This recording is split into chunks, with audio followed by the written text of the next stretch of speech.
David is angry at me, everybody. Yeah. It's gonna be a hard 8 tonight. A hard 8 tonight. I'm trying to start a singing a song before every episode. Oh, that's the bit you're doing? Yeah, That's the yeah. bit? So Okay.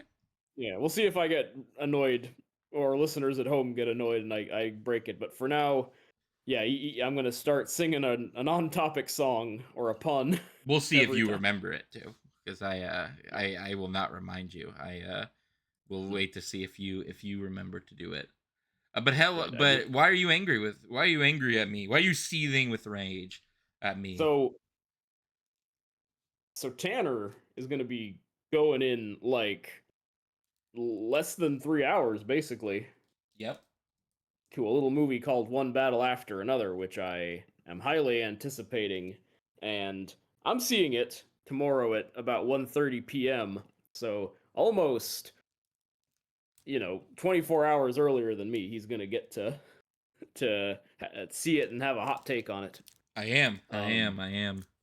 yep. I am super Now, excited for it. I think I, it's going to I, be a I, great movie. I am too. I am a little concerned just because of the hype train. Is Yep. Yep. definitely been at pretty heightened levels for this movie. Enough regular people, not just your paid shills or your IGNs or whatever, really like it too. So I am like confident it'll at least be okay. But I am still trying to keep my Your my bounces off expectations the at a walls minimum. a little in check, just in case it lets me down. But with Well, that, my excitement is not so tempered that I wasn't like, "Hey Tanner, before you head to one battle after another, you want to squeeze in another Paul Thomas Anderson commentary?" to which I really enjoyed Boogie Nights, so I said, "Heck yeah!" Yeah. Uh, which movie are we watching? Which of his movies are we watching today? So we watched his second film, his big breakout, Boogie Nights, but we are going to be going a year back in time to his debut, his first feature, Hard Eight from 1996. Um, Partly because it's his shortest; it's only an hour 40, and usually his movies are over 2 hours. I think actually only Hard Eight and Punch Drunk Love are like the only two that are like 90 minutes or so. Um, all the other ones are big epics. Um, and I also thought it would kind of jive well before you go into one battle after another for a couple of reasons. Because it's his first one, so it'll be interesting to watch his first one and go right into his most recent. And also because this one's kind of a crime thriller, it's kind of the closest to action, which is something I'm very interested in with uh One Battle. That this is going to be his first action His movie. first like big Um, action movie, right? yeah, I guess the closest besides Hard Eight is Licorice Pizza is not an action movie, but does have a really cool like extended car chase scene. So that might have been him practicing for One Ooh, Battle. okay. Yeah, it's really cool in Licorice Pizza scene where it's a scene where they're in like a moving truck that runs out of gas, and they basically have to get away from Bradley Cooper by just using the hills they're going up and down on for like momentum. Oh, okay. That's actually a really cool idea for Yeah, a yeah. scene. It's a real neat scene, and since I've heard One Battle After Another also has very cool car chases, I'm like maybe making that one made him go, hey, I should do like a movie with more of these. But Absolutely. but in any case, what do you know about Hard Eight I before know we're nothing we're about hitting Heart play? 8. I absolutely Oh, know nothing about Heart 8. Just like I knew nothing about Boogie Nights, which yeah, yeah. worked So out very well in my favor because I really yep, enjoyed this Boogie will this will Nights. this will this will this will be a good one. Spoilers: you will see some familiar faces from Boogie Nights that first appeared in Hard Eight, Oh, okay. and some new ones. The only thing I'll say up front, just because I'm curious how you'll react, is so this was his first movie. He clashed apparently a lot with the studios on it, the sort of low level distributor that he worked with. Um, because even though he was 25, he was already, had a bit of an attitude problem and thought he was hot shit. Which, to be fair, he definitely had the juice. Yep. Um, Wasn't he also uh, big into drugs? yes, he had a real bad coke problem in the 20s, which led to him, yeah, like being not a great boyfriend to Fiona Apple at the time. He's since settled down with what's her name, Maya Rudolph of SNL and the um the bridesmaids, and now they have children and all that stuff. Well, that's good But for him. He got yeah, it good. but yeah, yeah. So that also probably led to him being a bit of a punk though in his younger days. But what I'm going to tell you going in that's kind of interesting is he wanted to call it Sydney, Oh, uh, and they made him change it to Hard Eight, which he said, "I hate that. It sounds like a porno film." So while we watch it, I want you to decide which title would be preferable. I thought it maybe Hard Eight was a like a secret play on Heartache or something. Maybe, That's yeah. where I was going for it. I don't want to bias you, so I'll tell you my take on the titles at the end. But yeah, I like that as a. I think that's you might be right there, though I hadn't considered it. Yeah. Um, but yeah, so we'll keep that in mind. And I will say though, there are like some hardcore Paul Thomas Anderson fans who like insist on calling Hard Eight Sydney, and that kind of annoys me. Where I'm like, nah, man, it's Hard Eight. Like Yeah. you're not gonna like you're not gonna. I don't think you'll be able to pull off an Edge of Tomorrow, and uh, like get it retitled. Oh, if only, if only. All right, so we are going to go ahead and start this. Yep, yep. You are going to hear, and you probably already did, shuffling in the background. See our video that might or might not be out by the time this goes, about me opening my Magic the Gathering Spider-Man cards. I am paying Yeah. attention, I promise. It's just the tediness of putting 40 cards in sleeves and then also in card sleeves. I have a pack of 100 over here that I got Mhm. in anticipation of this. So and there are 40 cards. So I will be doing that while watching. But again, it's just something I can do with my hands. But if you hear weird sounds, that is what it is. Other than that, I don't think there's anything else to talk about. I think it's time to watch some Hard Eight, which might be Let's Heartache jump or into might it. be whatever the true title of it is. You're gonna have to Sydney, see Hard Eight, aka Sydney. So, aka all right. Sydney. And what's your runtime? 141.49. I'm 141.51. Once again, I All mean, right. it's one of our closest ones yet, but they're 10 always off by seconds a few weird. seconds. That's very curious. There's a full 10 Yeah. seconds too. That's a No, no, scene two right seconds. there. Mine's 141.51. Yeah, 140. Okay, I got you. I got you. I thought you were Yeah, I think I'm only 151. 2 seconds longer than you. So it's like I said, it's kind of we're almost in sync this time. Yep, So I feel like it'll be okay. we're almost in sync. All right, I am going to start in 3, 2, 1. I just started to NSYNC, the beloved band.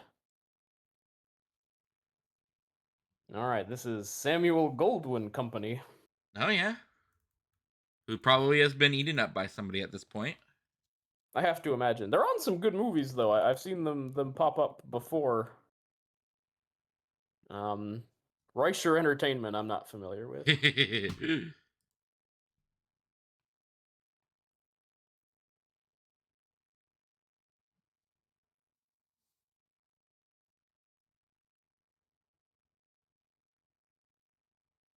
You're hearing some spooky music now. Ooh, John C. Woo! Oh, Riley. I always do love me yeah, some John C. Riley. back from El Boogie Nights.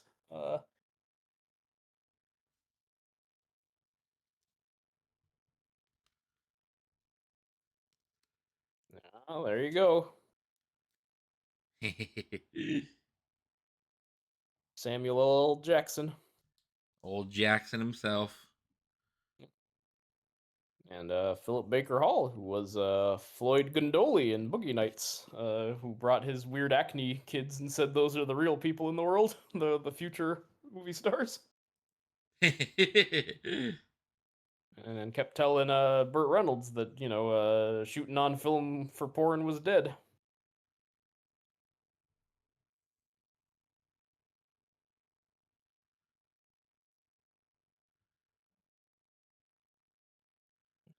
There he is in word form.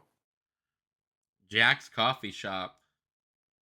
Yeah, we're starting with coffee, man, as any good story starts with.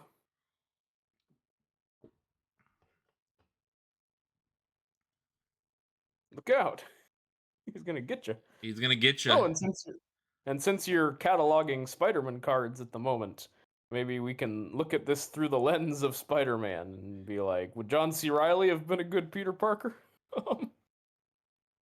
No, absolutely not. No, not He even not might even have been a this good Norman 90s. though. A Norman I could see though. He's kind of got Ooh, the not well a Harry. I meant to say Harry. He would have made a good yeah, Harry. yeah. Been a good Harry Osborn. I agree, Yeah. actually. Yeah. Ooh, Flash Thompson, Agent Venom with John C. Riley.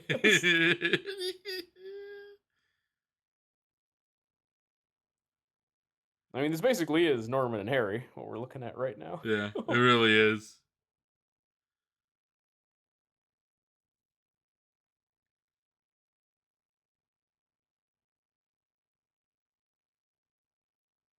Yeah, the man himself. Yep, the man himself. Look, it's the man in black. Yeah, yeah. The cigarette smoking man. Yep. Oh, there, yeah.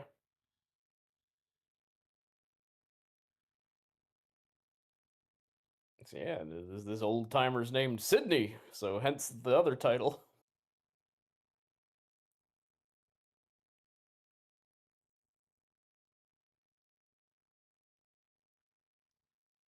Oh, we got another. We getting another casino movie. Yep, this you might be onto something. They're talking betting.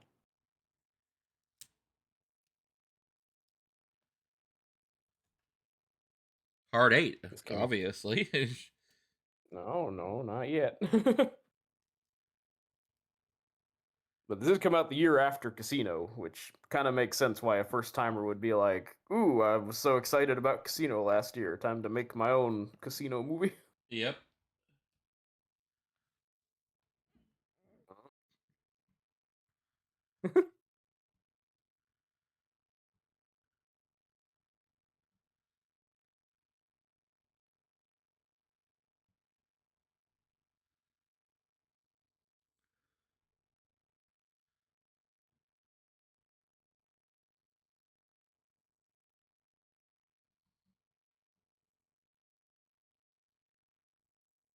Yeah, Tanner, Yeah. you're always ignoring my courtesy when I'm buying you coffee Yeah, and I know, cigarette. right? I'm just so mean. Yeah, kids these days.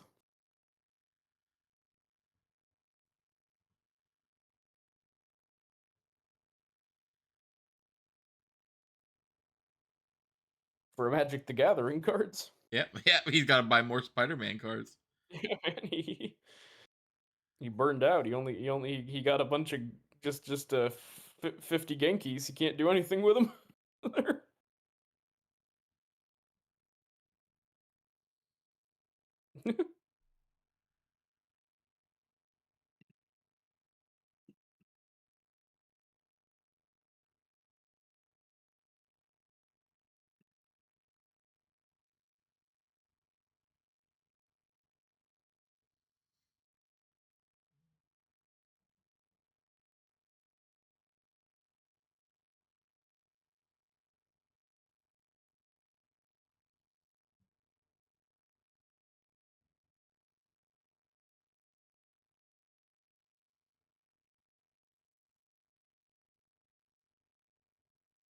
Would you call this guy a Norman Osborn or an Uncle Ben? And Norman Osborn for sure. Yeah, yeah, yeah.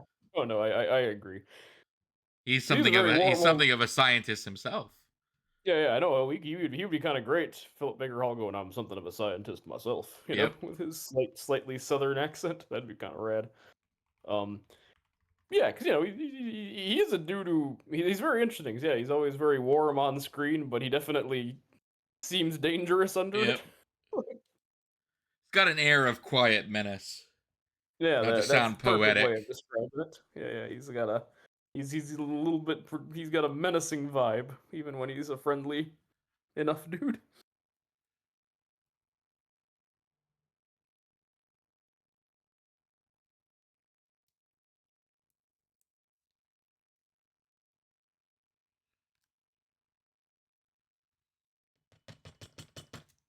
Oh, but if you like If you like Casino, Tanner, get ready because you're about to get another real cool explaining stuff, montage. Oh yeah.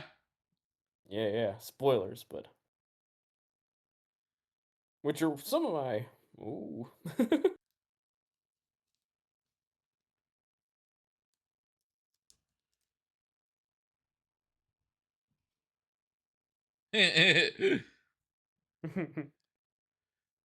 Ooh, best line.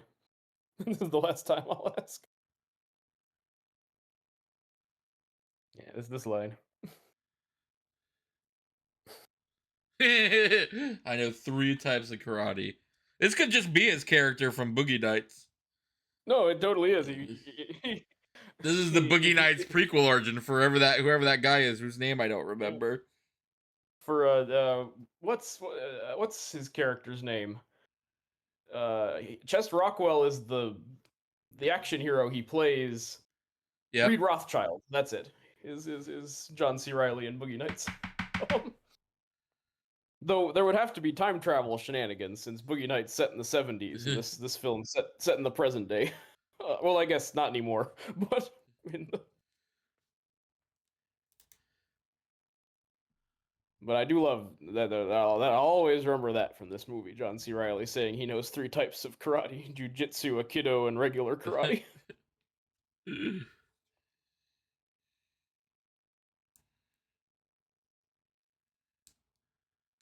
Ah,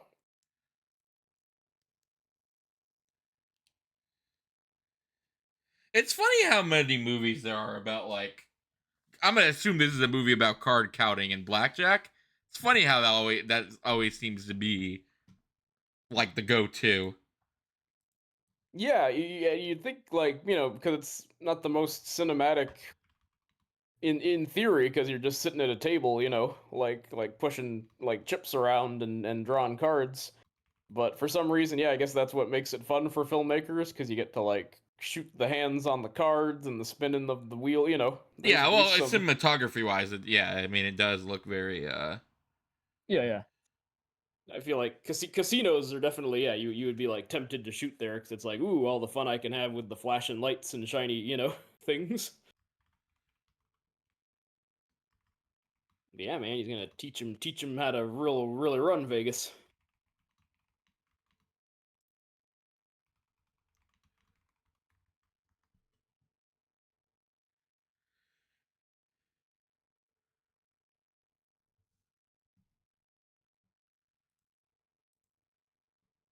Another thing about movies, this is gonna sound kind of basic and silly, but I'm not a smoker, but I think smoking always kind of looks cool in movies, and that's like part. That's always the problem, right? Like we grow Yeah, up, like you that's grow up on it, and like no, I have the same problem. Like from a literary standpoint, when I write a character, it's very hard for me not to like automatically write them smoking because it's just so ingrained into us that it's like a really cool thing.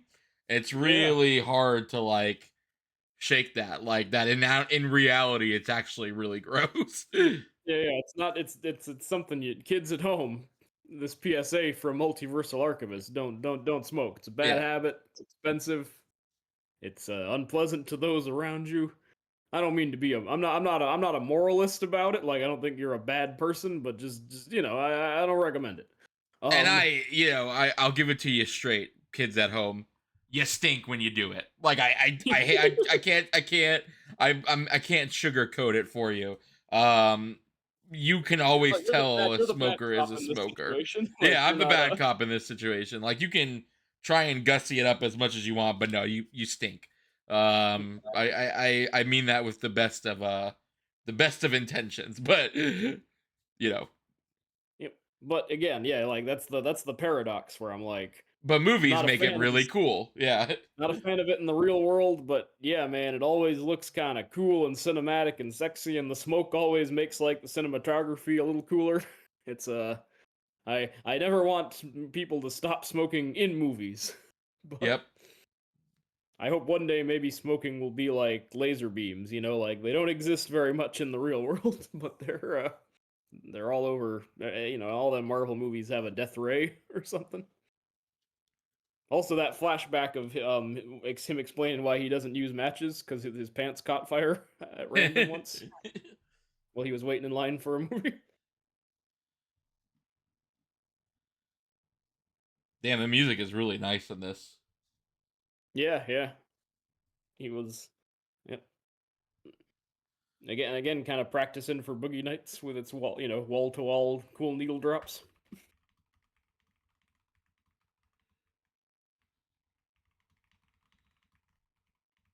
I mean, again, I'm gonna keep pitching you on John C. Riley as Peter Parker. Uh, that does look like something that emo Parker would wear It and does look strut like down the something that emo and Parker would wear. strut down the street wearing. No, no, I agree. He would be a better Harry. This is a better Harry and Norman Osborn duo.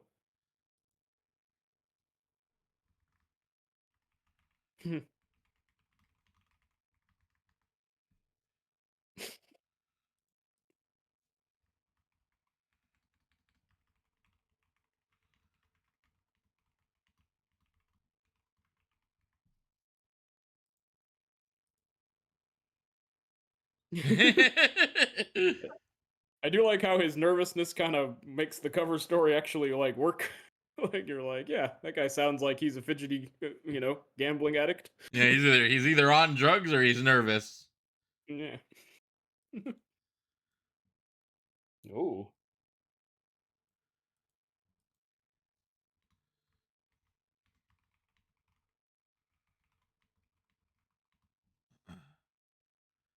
showing you how to work the casino. Yep, work in the casino, which I've always thought was a bad idea.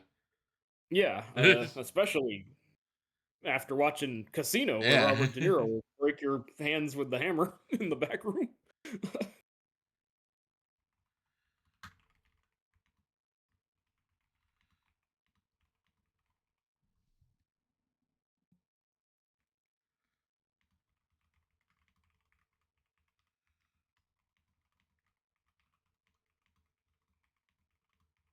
I may have told this story on air, but yeah, the only time I gambled was at a Hard Rock Cafe.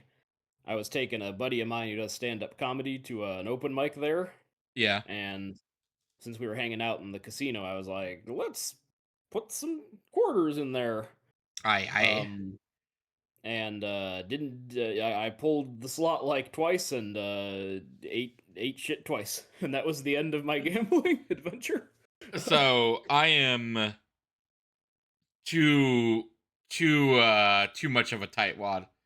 The Hmm. idea of like putting money on a table and not getting that money back is just so ingrained. Is just so goes against so much of my tightwad like Mr. Krabs style brain that like I just Right. can't. Like Hmm. the idea that I would give money to somebody and not get it back or get some kind of value out of it is just not I just Right. can't do it. Like it just absolutely Yeah. doesn't So do anything for me. you can't even do the like, oh, we'll deliberately only take $25 to Vegas, and that's our, just for fun. Like you No, don't because even then want to I'd do be that. less than $25, and with that twenty five Yeah, yeah, dollars, I could have done like a whole bunch of things. you'd be $25 out. Yep. Yeah. We're playing them cashiers off each other. So basically, they're just stealing chips from the casino at this point. Yeah, that's kind of the the strategy. Okay.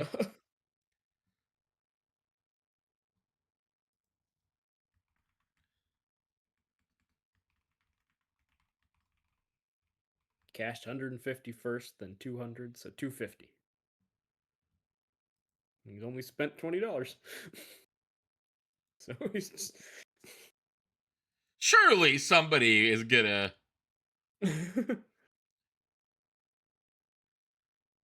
Oh no, but see, if as long as you spend $50 of it, they won't get too suspicious because they're like, oh, this guy's gambling. You know, he's he's using our money.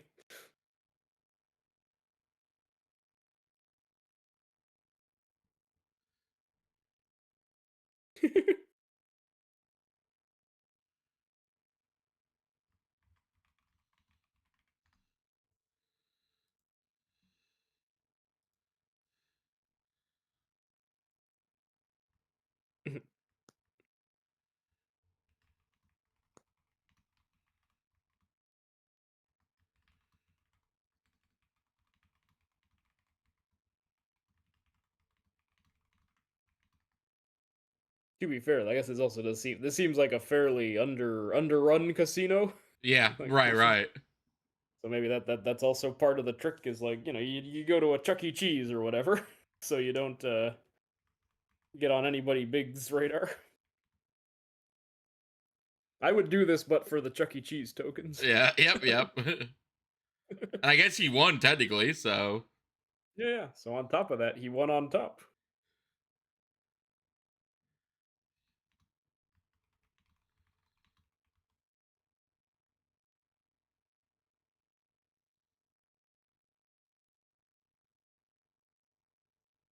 And I guess the casino is just distracted more by like, oh, this guy is a compulsive gambler, and clearly he's gambling a lot, so it'll be ours in the end, no matter what.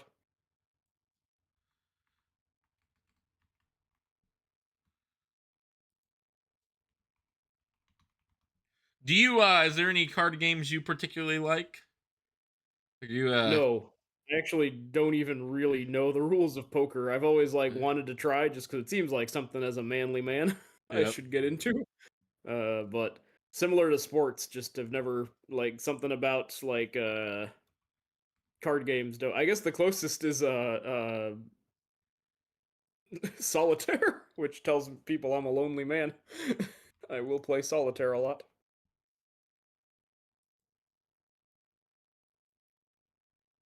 No, I got a room and 2 tickets to a show. Mhm. They give him a free room. Yeah, because he was a Yeah. high roller.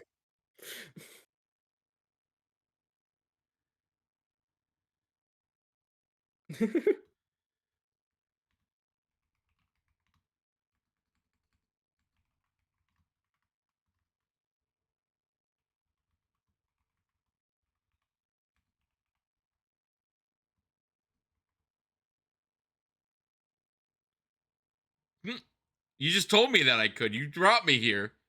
Yeah, Why'd you do this if I couldn't do it over and over yeah. again?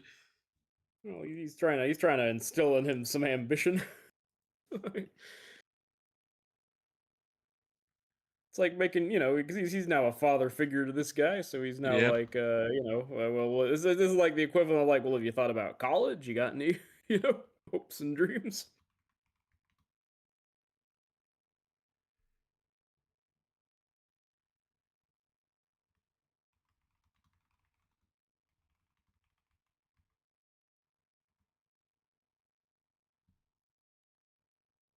Oh, that's right. He wants 6,000 specifically.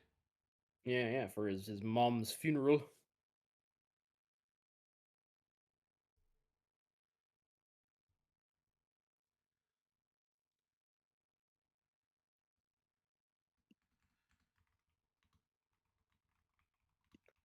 And yeah, they do establish that it's like a pretty low level scam. Like Yeah. you can't win 6,000 with it. So yeah, I guess that's also part of it. That if you did it for any more, they would probably start getting suspicious of your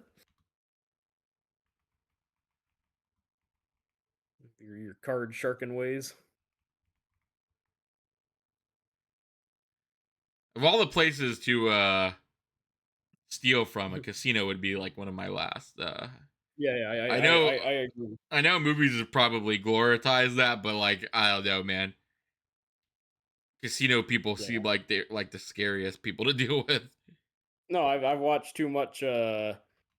Like, the movie Casino, of course, is the big one with, like I said, the breaking of your hand by Robert De Niro. But also like 21, they beat the crap out of him in that movie, Right, and right.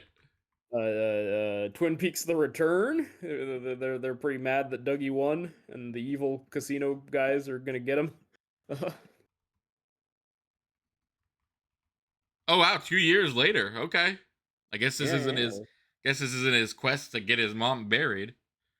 No, no, no. They establish. We're moving ahead in the story. Oh, there's the Colonel from Boogie Nights. Hmm. Wearing a porn mustache. Yeah, yeah. Which If you could ironically, ever, oh, go ahead. You go ahead. oh, just he doesn't Ironically, have a what? porn mustache in Boogie Nights, but he does here. But anyway, if I could, If you could wear any ridiculous mustache, which would you do? Would you do a handlebar, a mutton chops? Like, what's your what would be your crazy mustache? I would want it to be like kind of a handlebar, but like one of the really big walrus ones, Yeah, like a Teddy Roosevelt. I feel like hipsters have kind of ruined the like normal sized one. I think it looks pretty lame, but if you could get it really bushy, I'd be down for a big old walrus mustache.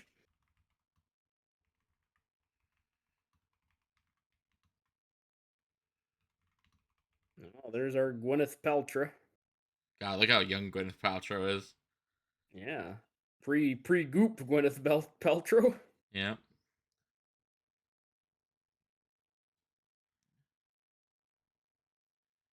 Movies like this make me think, by the way, that I'm always very I'm getting increasingly annoyed with the like how Marvel fans will always go like, wow, Nick Fury and Pepper Potts in the same movie, and I'm like, yeah, like half of everyone in Hollywood's in a Marvel, like it's not Yeah, that I was gonna say exciting. it's not that different nowadays. And John C. Riley too, old captain of the Nova Corps or whatever. He's Yep. in that, yeah, in that movie.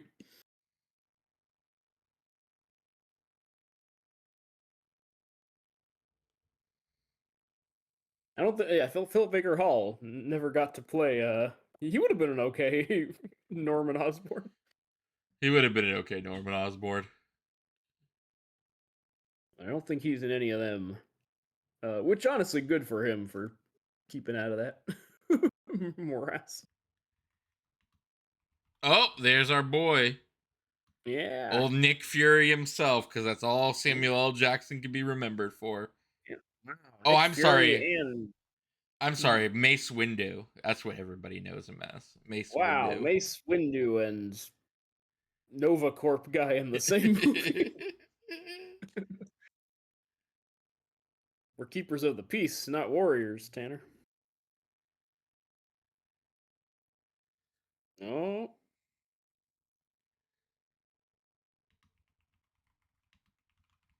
no, playing Jimmy. John and Jimmy. That's why they're such good friends.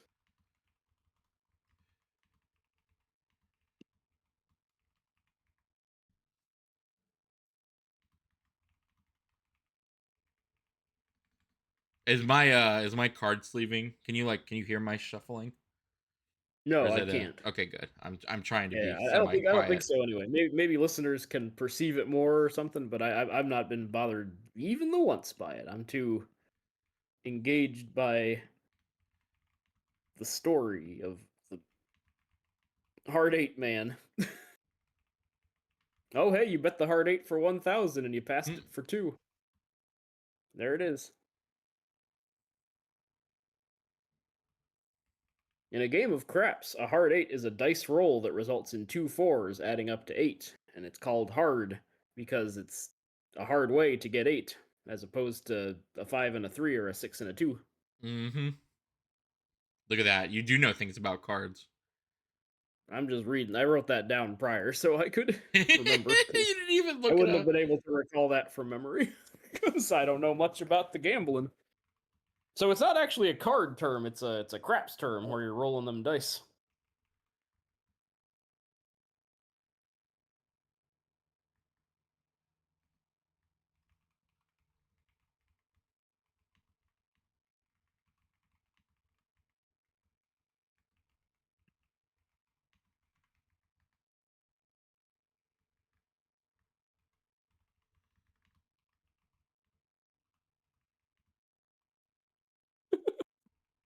We're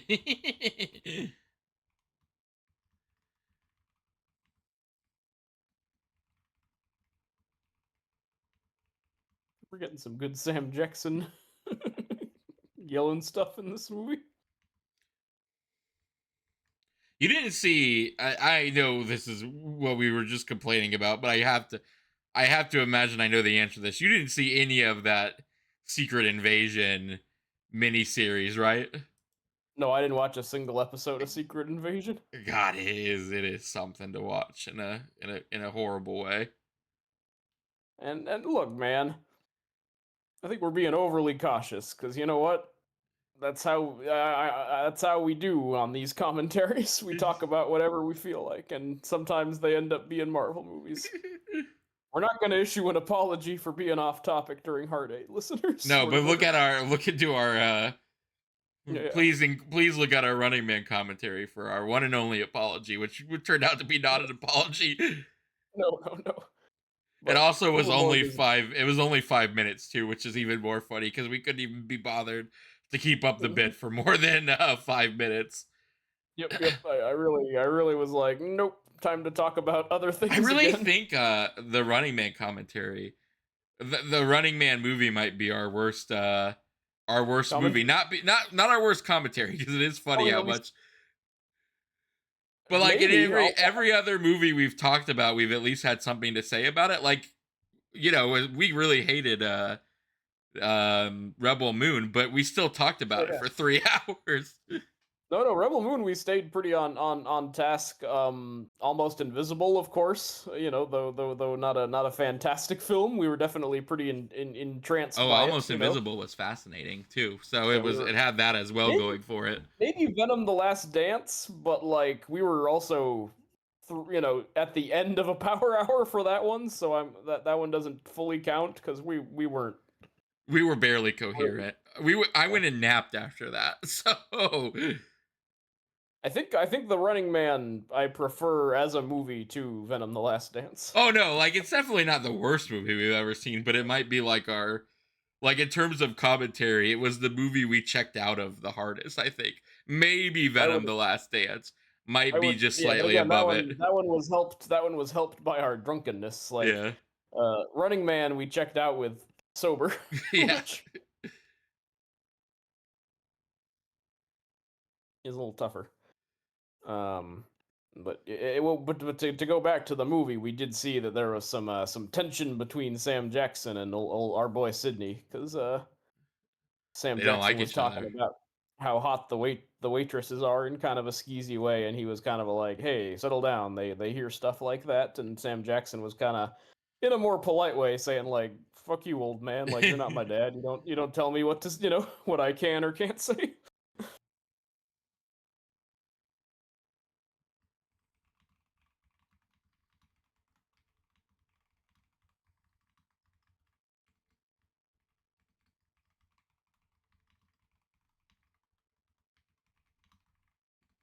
I believe, if I'm remembering right, this is I already forgot the subtitle, but I think this is not Las Vegas but Reno. It is Reno, yes. Yeah, yeah. Which is kind of cool because that makes this movie like Casino's little brother in a weird way because it's smaller stakes and the second most gambling. I mean, Reno's a huge city, of course, but like you know, not not Las Vegas size.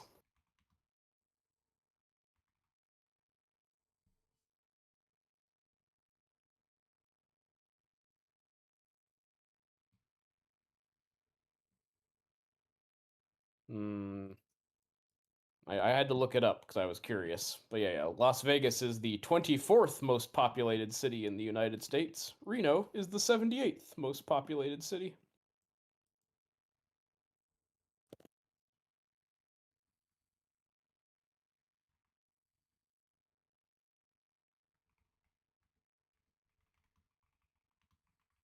Your home is the 38th most populated city. Or not Kansas City. Oh yeah, yeah, yeah.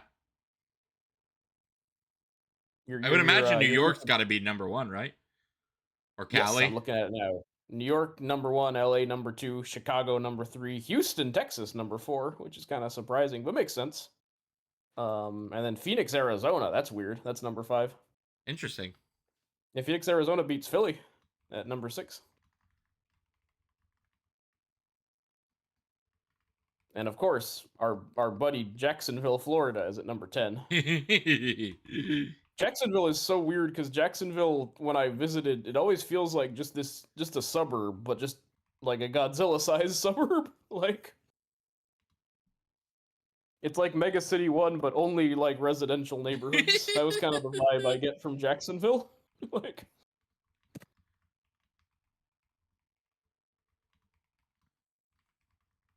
And like I know there's a metropolitan area, but I don't know. It did not give that vibe compared to like an Orlando or a Miami to me. But maybe I just wasn't giving it a fair shake.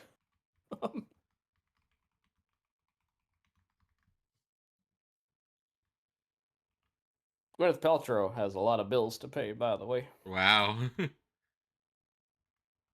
My credit gets fucked up. I can't have fucked up credit, or else I'm fucked.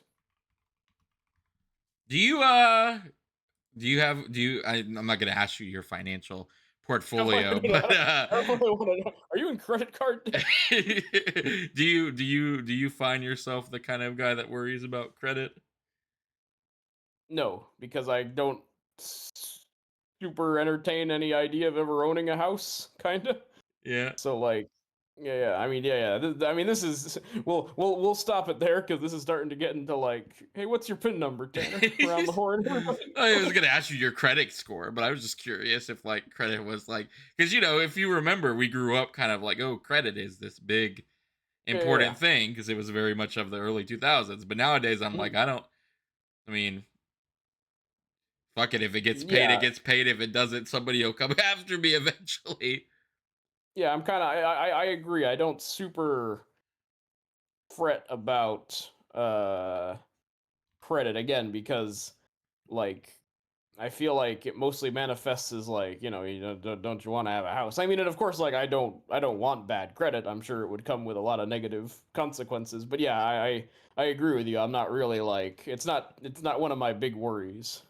Yeah, I get Like, in this day and age, like you're kind of fucked no matter what. So like, it's one of those yeah, things where exactly. Like like, like yeah, yeah. I was as preparation for one battle after another. I've been watching a lot of Paul Thomas Anderson stuff. Uh, and one of them was um there was an episode of SNL with Ben Affleck and Fiona Apple that he yeah. directed a segment for. And one of the ones he didn't direct, it was a parody of Who Wants to Marry a Millionaire called Who Wants to Get Groped by an 11,000 Air. And it was like Ben Affleck as like an evil redneck who's going to grope the winner of the reality show. That's Um, something. which is a funny enough premise, I suppose, but it was kind of weird because like the sign of him being a low status redneck is that he only has $11,000, and I'm like, a lot of people don't even have eleven Yeah. thousand dollars on the regular. So that was kind of a sad like, oh, and then that episode was came out in the year 2000, so I'm like, oh yeah, that's kind of a bummer that it's shifted.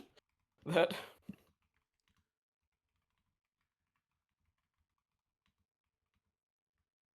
because if I were dating somebody who was like, I have $11,000, I'd be like, whoa, high Yeah. roller here. Like, I would also be like, whoa, high roller. The most I ever like usually get is I get a since I let them take the maximum amount of my paycheck, and also because I have kids, so I earn income credit and stuff. I get quite a nice tax return, but like even then it's like, okay, we have this. This is the most money you're gonna have all year, and that's very sad. yeah. When you went once you hit the roof, and again, like man, now I'm gonna get on my like communist high horse where I'm just like, I don't want to be rich, man. I Yeah. just like people should just not have to worry. Like Clementine is worrying in the movie Hard Eight. Boom! I brought it back to the Look at to that. the We did movie. it. We did it. He uses this like audio kind of scoring quite a bit. Is Yeah, this the he same just director, dude? Is it the same not director? Is it the same what you call it? You know, your composer. The same composer? yeah. Music is by Michael Penn, who also did Okay. Boogie Nights. And is in Boogie Nights. He's the record producer, like not the the guy in the recording booth that they're telling him to like take the vocals down a lot. But yeah, it is the same scary music as in Boogie Nights when Dirk Diggler has to jerk off in front of that dude, and Roller Girl beats up the guy.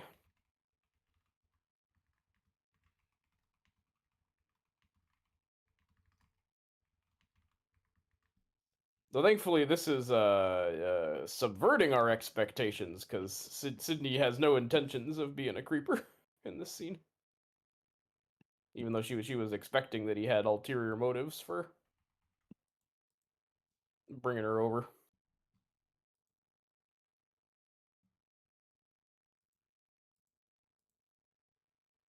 I You mean, go, Sydney seems Sydney. like Sydney, you all seem right, like a dude. dude, good dude.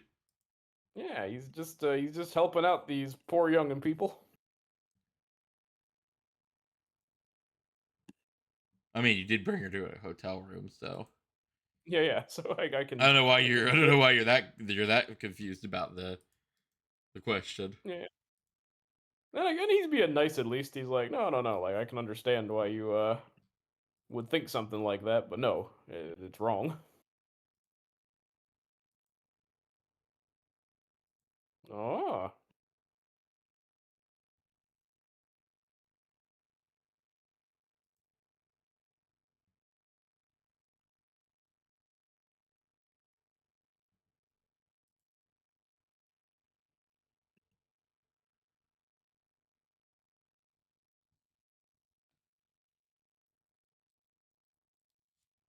Sydney's kind of setting them up a little bit Oh, because this is John C. Riley's room, even though it's hers for the night. But wait, is he telling him the story about his? Did he yeah, yeah, steal? he tells everybody the matches story.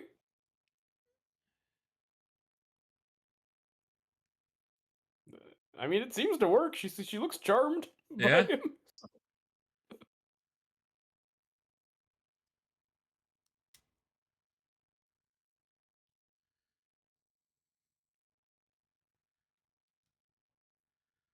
man, I gotta start trolling for my sugar daddy. I gotta find my pretty Yeah, woman man. situation, man. You gotta start looking sad just at the entrance to coffee shops, just Yeah. like just looking downtrodden. I feel like just given the size of the homeless population, I feel like there's probably less sugar daddies than movies imply. That if I just Probably yes. sit outside looking sad, someone will feel bad for me and buy me stuff.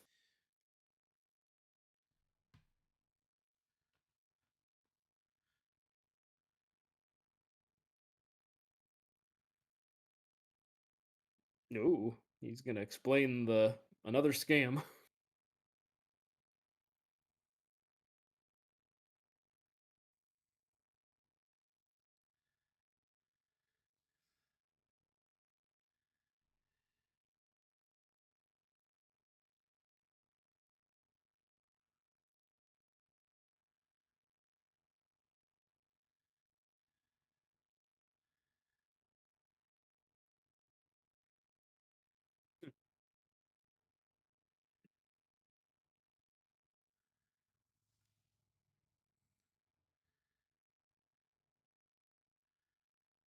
Dude, the internet has made this a lot easier, man.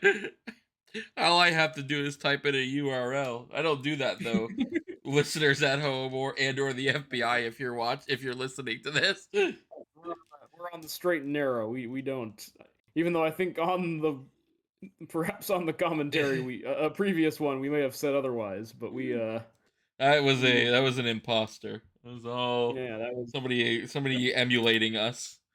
that was a parody. That was satire. Yeah. We don't yeah we don't You get away with anything if you just call it satire. That's what I've heard. we don't steal pay-per-view movies in the way that the 21st century does, as opposed to John C. Reilly. Now, do you think I have to assume that that was another trick that Sydney taught him, which is Oh, kind of funny. absolutely. I mean, That maybe he's just kind of resourceful. I guess he could. Yeah, maybe he's finally like the student has become the master. He's coming up with his own like Does Sydney seem like the schemes. kind that would watch pay per view movies? That's my question, I guess.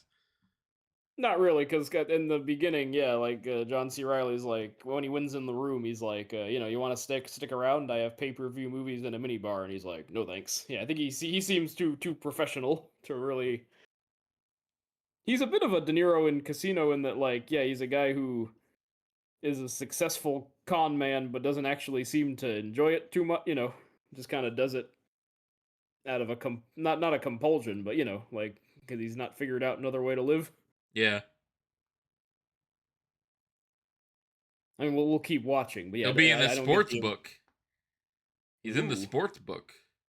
yeah, the old Book of Crooks. The old sports book. Yeah. Also, you might have noticed that they were talking about Sam Jackson, and John C. Riley's like, he thinks you don't like him, and Sydney was like, I don't. So yeah, Sam Jackson's kind of like Millhouse to Bart Simpson, like with John C. Riley, and Sydney being Homer in this metaphor, like that doesn't like him, tolerates him. No, there's a pretty good scene, so don't go to the bathroom. If I'm remembering That's right, this my is the secret. scene. I always go to the bathroom. Oh yeah, yeah, you're streaming from the turlet. Yep.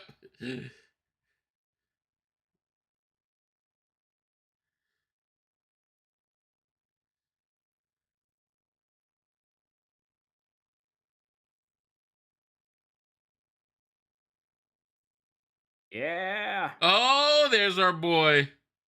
Is he gay in this one too? No. Darn it. No, he's not. Actually, yeah, yeah, because he was in 5 of Paul Thomas Anderson's first 6 movies before he passed away. And yeah, to Paul Thomas Anderson's credit, he plays very different characters in each one, which I always find kind of cool. Because he's the man. He's Philip Seymour Hoffman. Yeah, he's You the know. man. Yeah. So here he plays uh jerk, cocky gambler, dude. I just said fuck you to the man.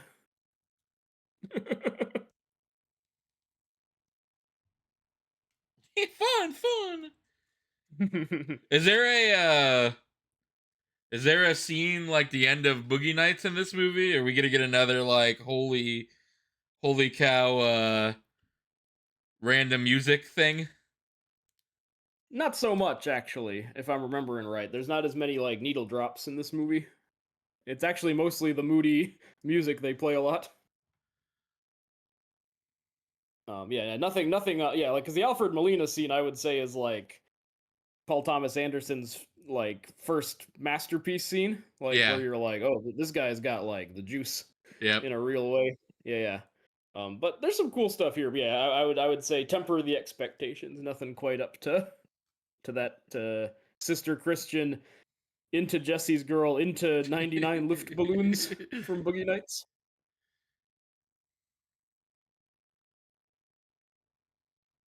I was also reading apparently at this time in the 90s, Philip Seymour Hoffman and Jack Black were often reading for the same roles, and like one would go to the other.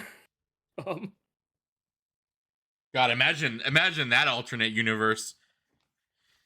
yeah, where Jack Black goes the Philip Seymour Hoffman route. Because yeah, yeah, because Jack Black kind of stayed in his lane. Like I'm Yeah. always going to be the fun wacky guy in a movie, but Philip Seymour Hoffman in the 90s was the fun wacky guy, but then started transitioning, into Yep.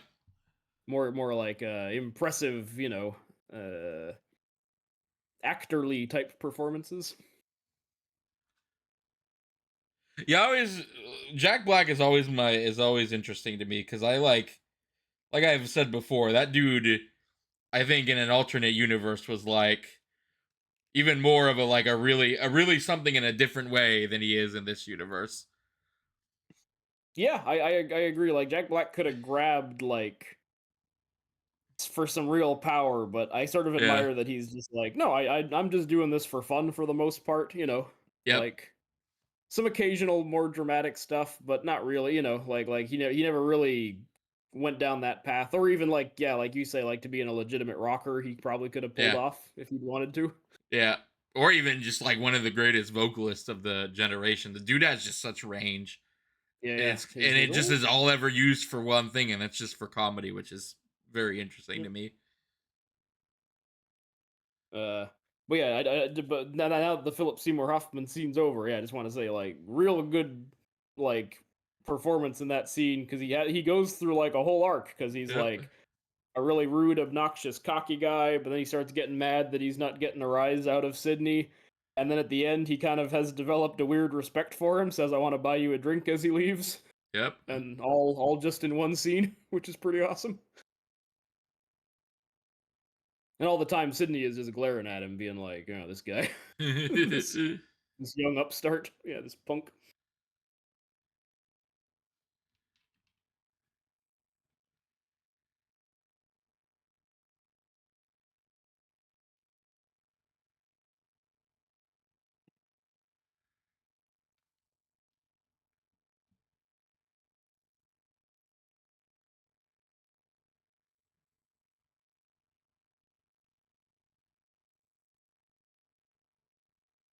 Oh, this is one of them long takes all the kids are wild about.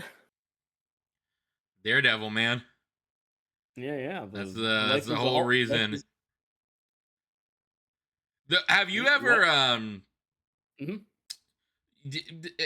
one of the greatest long takes of all time is actually a video game. Have you heard that? So the God of War series, God of War, Yeah. the newer one, the God of War and God of War Ragnarok, Mm. is styled as one long take. Now, obviously, if you pause, then that breaks the Yeah, yeah. take. But in the theme, I in the narrative, it is one long take. It never cuts.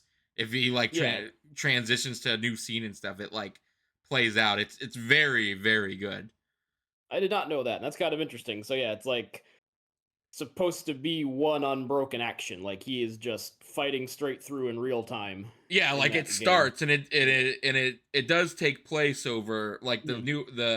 the second one does take place over like multiple days and stuff, but they position it as the character goes to sleep and like Yeah. the camera shifts over to his son, who then you start Right. playing as his son, and his son is playing as he's sleeping. It is a very you That's would neat. really enjoy watch. Yeah. You should watch like a YouTube video of it. It's Yeah. very very interesting. The fact that it's done in video game form is super fascinating.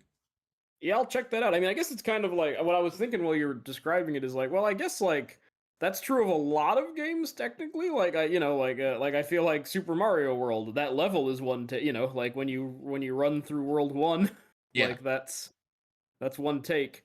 But I guess it's not trying to keep the illusion that, and I guess it's up to you, the player, to decide like, is Mario doing this just straight through to rescue the princess, or is he like taking a break between Well, and worlds? and games always have had, the loading screen, right? So like Yeah. usually when a cutscene is about to happen, there will be some kind of cut, you know, or some kind of loading in of the cutscene and stuff. But like again, in the newer two God of War games, it's all one thing. Like you'll Yeah, be it's supposed to be walking one. one minute you'll be in gameplay and you'll walk, and suddenly it'll shift just enough for you to know you're in a cutscene.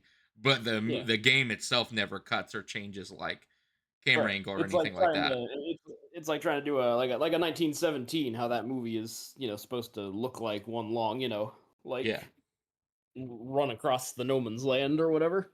So that's neat. I would like to check it out. I guess Journey would be similar, but Journey isn't as ambitious a story on purpose. It's supposed to feel very like, because that game's only an hour long, and it tells like a beautiful little beginning, middle, and end tale. But yeah, I guess this one's a little more ambitious because it has like characters and the passage of time and stuff, but it's all supposed to appear as one Yeah. movement. Wait, was she hooking? Um, Bring me back. Looks What's like she going on? was. And looks like stuff went bad. Yeah, yeah. She owes this guy owes her money.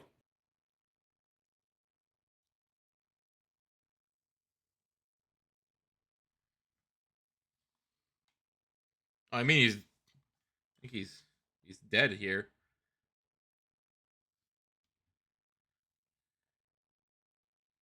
Nah. So yeah, he she did some hooking and hit this dude or whatever, and then called over John C. Riley to come help out the situation. And because he's got it bad, he's like, all good, I'll help you out. Of course, of course.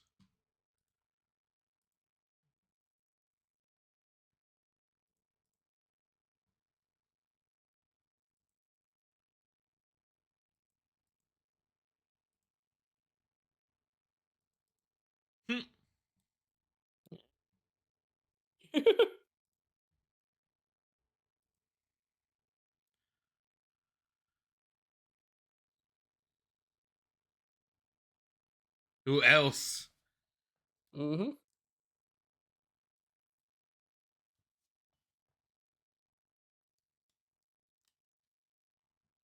Oh,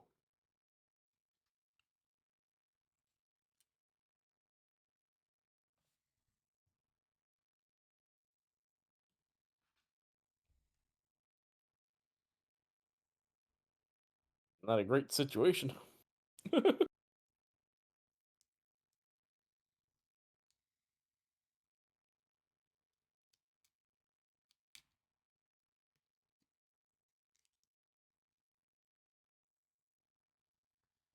This seems like a lot of not your problem, Sydney. Yeah, but they're his, they're His his children. wards. This Yeah, is a yeah, very yeah. much a Bruce Wayne situation, I guess. No, totally. This is his. But you know what? We don't always get the Bat family we want. So he has these like screwed up wards John C. instead. Riley as as Dick Grayson. No, that would be terrible Ooh, as well. no, I don't know. Him as Nightwing though. He'd be an all right. He could have been a Jason Todd, maybe. Could have been a Jason Todd. Trying to think like who. Okay, now we're now we're just superheroing it up, but for the Batman side of things, let me think what where he would fit into the. I mean, I don't know. I would say John C. Riley could be a Harvey Bullock. That's about as as far as I can go. You know what? You hit it. Kind of. So Harvey Dent would Mhm. be my choice. He'd make a good Two Oh, Face. actually, not a bad idea. Yep. I could totally see him as like an earnest, attorney, and then him going bad. That's I'd be down for that. Yep.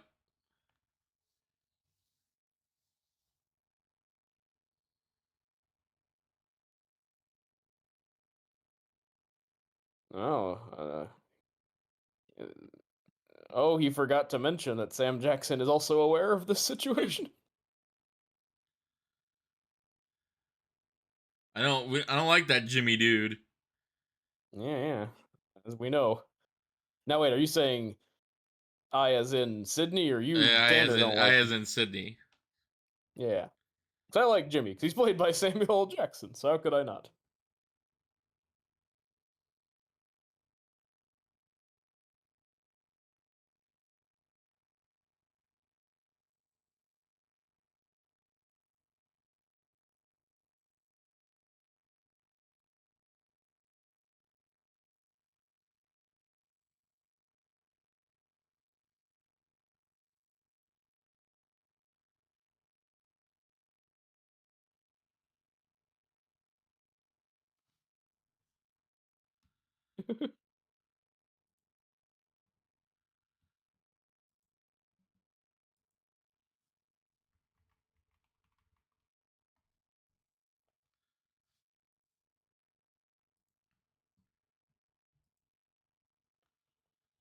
Yeah, she's not stupid. Nah, like what's his name there? Jonah Hill and Wolf of Wall Street. I'm smart. I make billion-dollar deals. Yep.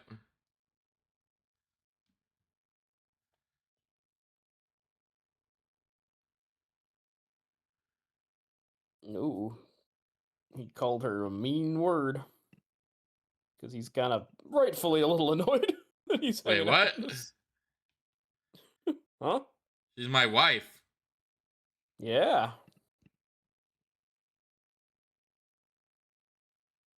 They're wed.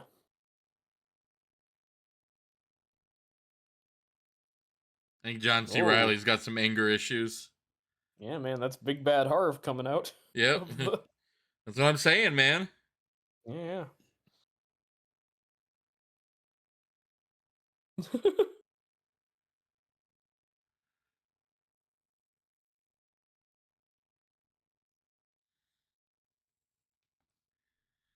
Yep.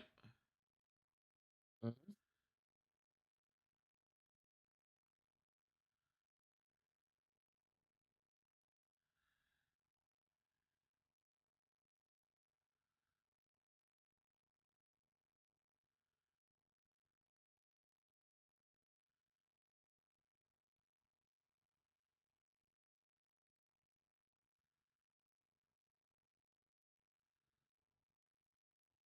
All right, he's proposing a solution that I jive with. Yep. just just leave, man.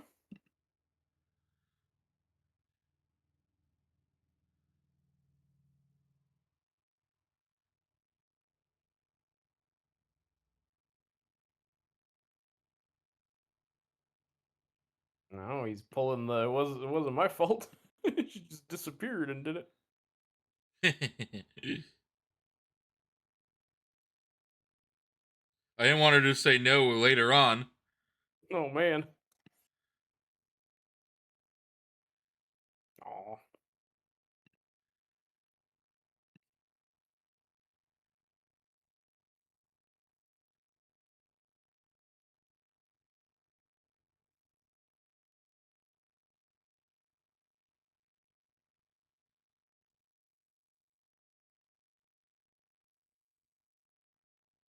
good old John C. Riley. Or sad old John C. Riley. You got this.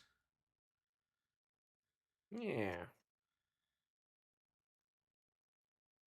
See, Sydney's got a heart of gold.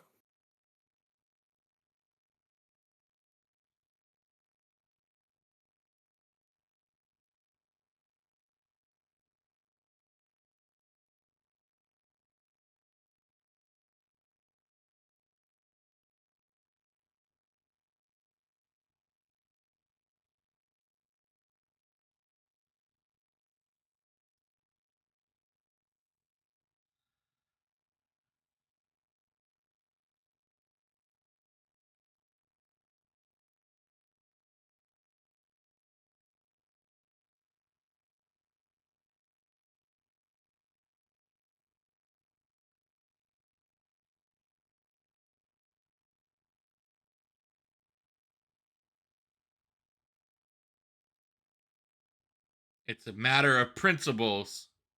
Yeah, man.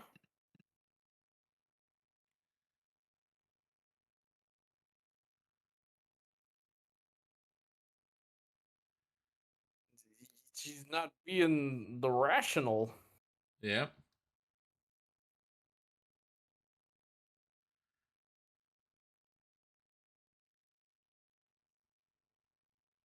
It would be very funny if we started talking about the Running Man now. Like this is the commentary where you get all your on If I topic remembered Running anything Man. about the Running Man, I would Yeah, totally do we the could bit. pull we could pull this bit off if If we oh wait, there was a hockey player. Mhm. Oh, okay. Well, Oh, we just yeah. We got to talk about Running Man over the most inappropriate part to yep. talk over. No,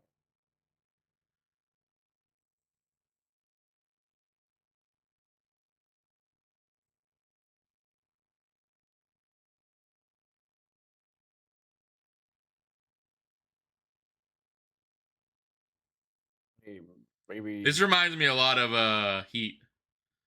This yeah, is it's got a little bit of heat. the Kilmer. This is the Kilmer and his wife situation all over again.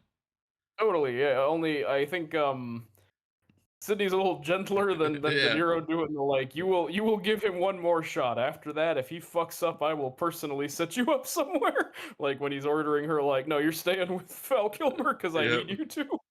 Like that's at least here he's being a little more like I'm trying to help everybody. Yep.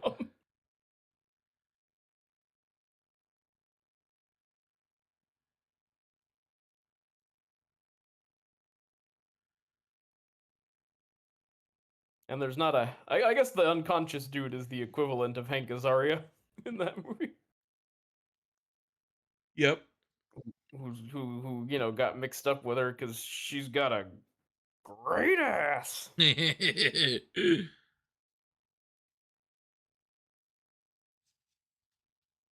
Have I told you the cocaine thing with that movie? what cocaine thing with that movie? That Al Pacino has said that there was a deleted scene that was supposed to be like the opening thing we saw about his character is that he was going to do a snort of cocaine so that we would that which kind of explains all his bizarre behavior throughout that movie. But Michael Mann cut it, decided like, we don't need to like know that that character has a coke problem. If you want to like infer it, you can. Yeah. I'm kind of glad it's not because I mostly have always just chalked it up to oh, it's Pacino. He's a very Yeah. energetic man, but it would be And kind of Pacino's interesting. got I don't know. enough issues in that movie anyways. He doesn't Yeah, yeah, need I you think don't it need would to be. add I the think it would. cocaine to that. Yeah, I don't think it would be as good a movie if it was on top of it. Also, he's a cokehead, Yep. so I actually agree that cutting it was a better idea.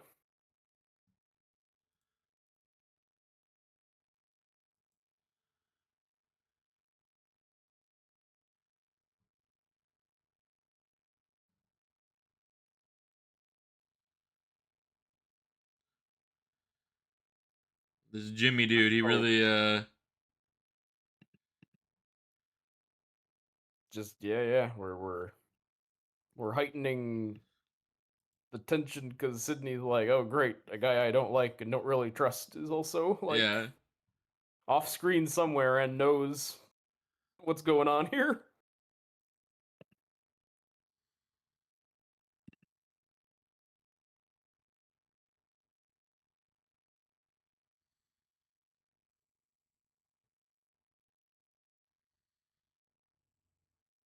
But yeah, like I've always, despite living in LA, which is very close to Las Vegas relatively, I still have never gone. There are things I'd like to do in Las Vegas, but gambling's not really one of them. Yeah, So nope. yeah, I'd go to the Sphere not for the AI Wizard of Oz, but for like a Ugh. concert. Um, I'd go see Cirque du Soleil, of course. Yeah, but you could do that back home. That's true, and I have. I've been Yeah. to the Florida one, La Nuba.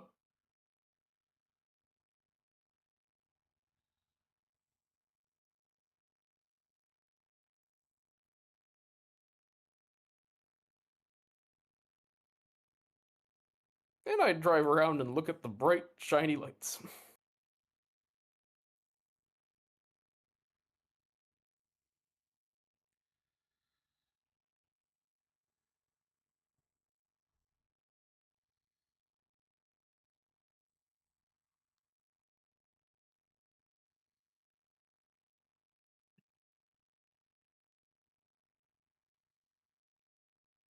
I do like Gwyneth Paltrow a lot in this movie, and I feel like writing wise, this character could come across as like a oh that crazy woman, Yeah. but because it's Gwyneth Paltrow, she makes it work a little better.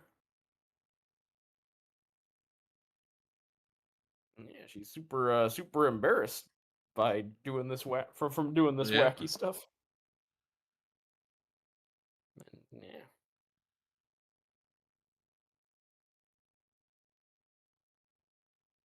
Oh, and she's gonna feed needs him to feed the cat. I would take the cat with me because it feels like you guys might be going away forever. Yeah.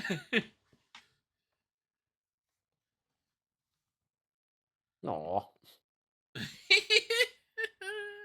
Oh, that's I'd be nice. worried it was a. I would be worried it was a sex tape because I wouldn't fully trust them to be coherent to what when the wedding started and stopped. That's true because they it happened shortly after they went to town according to the timeline of events. Yeah. So yeah.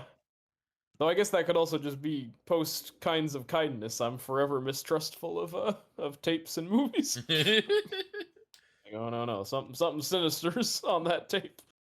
It's uncomfortable group sex or God, something. that is one of the that of the shorts and kinds of kindness. That's my favorite one.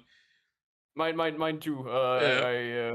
Just for being uh the funniest, also the most disturbing, but also the best example of the title because Yep. they're both in love with their partners because he doesn't believe that she's her and she's gonna do anything for him, and it's real fucked up. Yep. Oh, but this is very funny.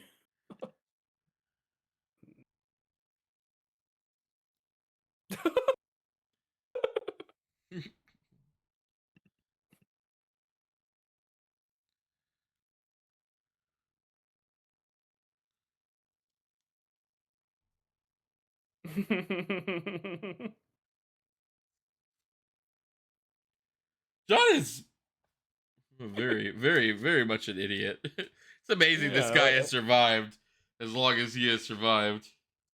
well, he has had Sydney dragging him around as his adult son kind of deal. Um,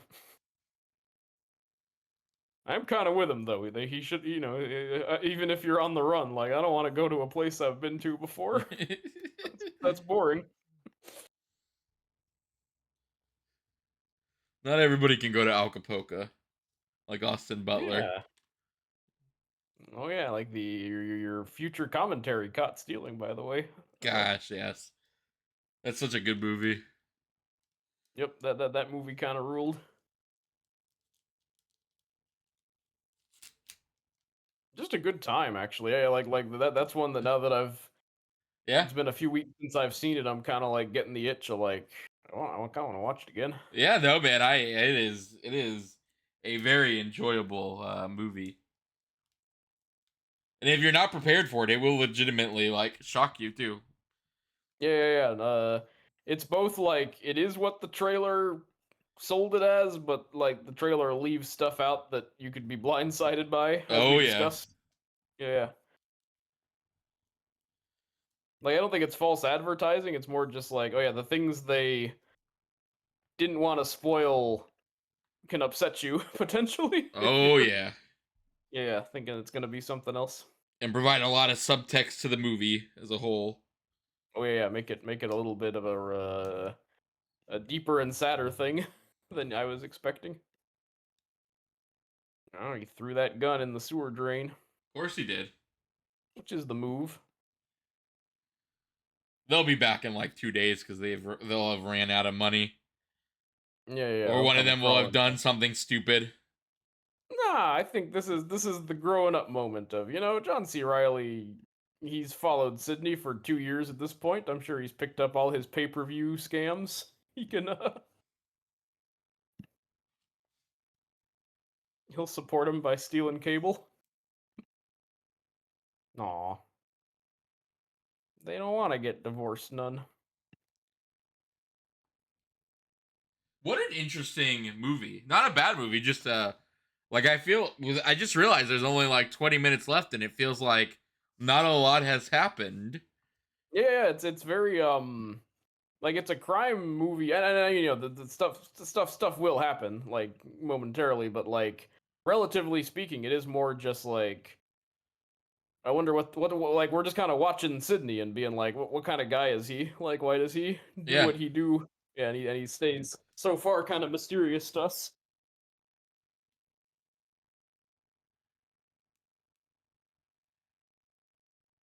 Yeah, because I feel like this came out 2 years after Pulp Fiction, and with the Sam Jackson connection, people I think were maybe expecting more of a Tarantino like really wild and violent and out there crime, thing. And it's actually a lot like quieter than a lot of these kinds of movies are from this era.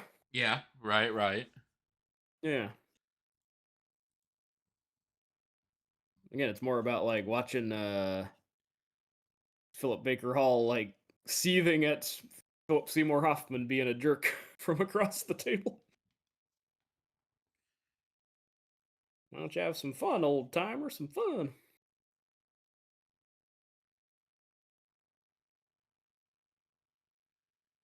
All right, entertain our listeners. I'll be right back. Okay. I have to roll the hard eights on the bathroom.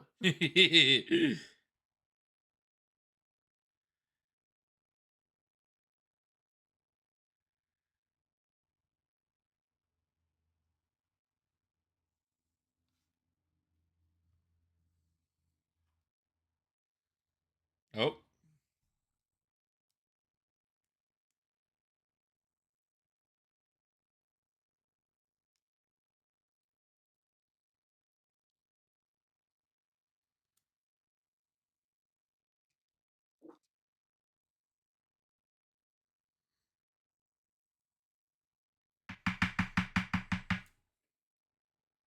All right, I took the hard eight very fast because I didn't want to miss The thrilling conclusion. Yeah, yeah, because we're getting into the Jimmy of it all now.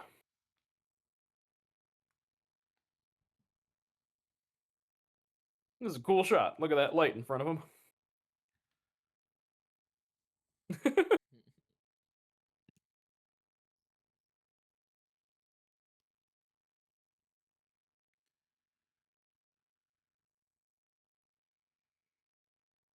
Oh, and this is why he's now your favorite character, Tanner.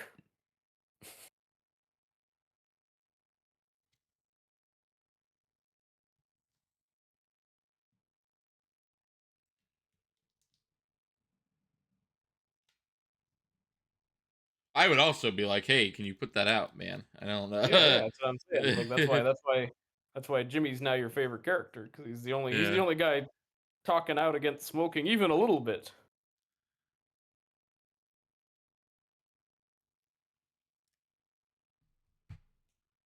Though he didn't put up too much of a fight because he's just like, yeah, whatever.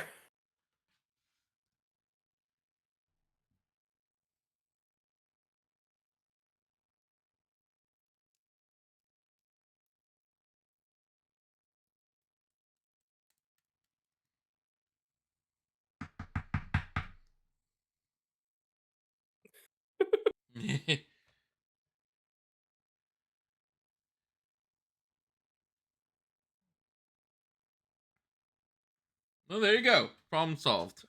Yep, all good there.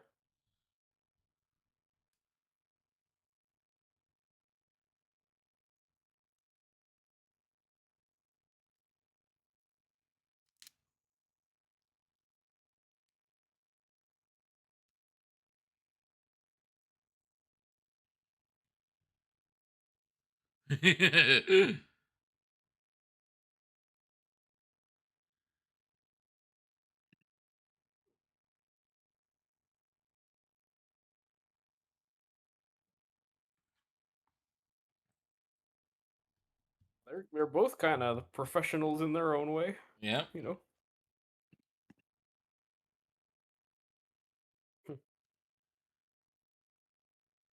I wouldn't give that dude a loaded weapon. He's an I like idiot. I like even his buddy's like, no, I know John here. He's not someone you give a loaded gun Yep. to.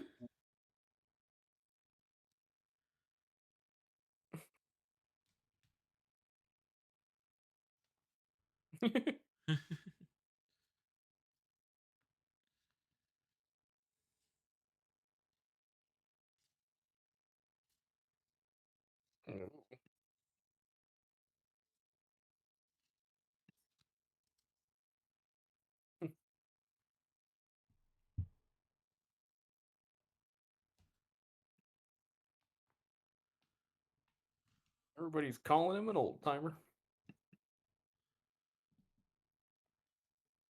What do you want? Yeah, let's get to the point. Because we only got 20 minutes left, so you Yeah. gotta hurry.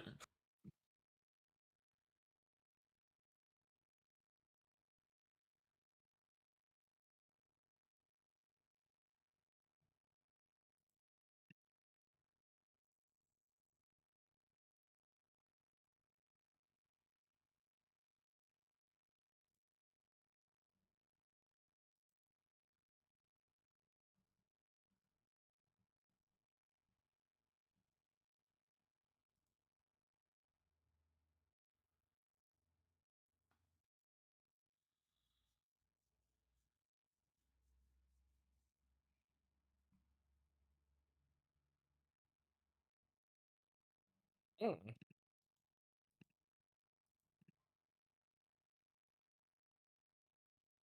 my favorite Bruce Springsteen song. Is it about Atlantic City? Yeah, is Atlantic City.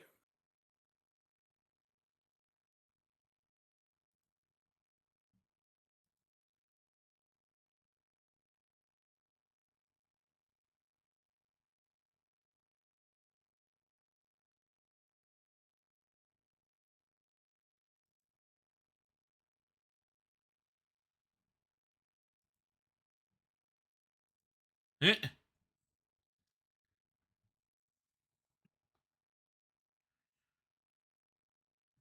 He knows about Atlantic City, man. Yeah, he's ah, there it is. Oh. Oh. Yeah, that's why he cares about this random dude. Oh. Oh, he shot his dad. Did we know his dad was dead before? Because I know his mom with the funeral thing, but I don't remember No, him no, talking they about. actually this is the first time they've mentioned John's dad, I believe. Yeah, yeah, his mom is now passed, but we hadn't. I don't think he said anything about his dad. Probably because he never knew him, because he was, shot in the face by Sid here. Whoa. Damn.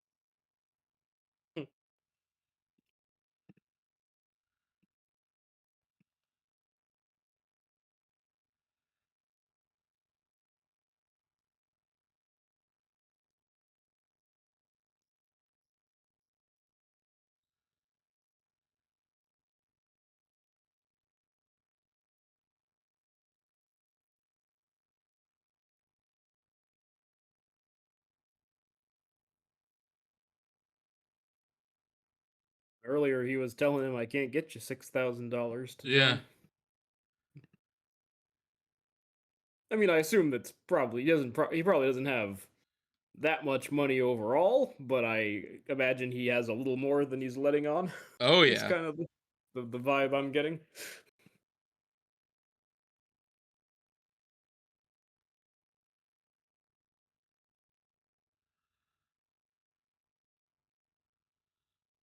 Yeah, something Samuel L. Jackson says, which I like, is he says, "I only star in movies that I would have liked to have seen on TV as a kid," because I guess he did a lot of channel surfing. Oh, that actually is really Yeah. cool. I find that a cool like approach to like acting jobs. Yeah. To be like, would little me have fun if he stumbled on this movie?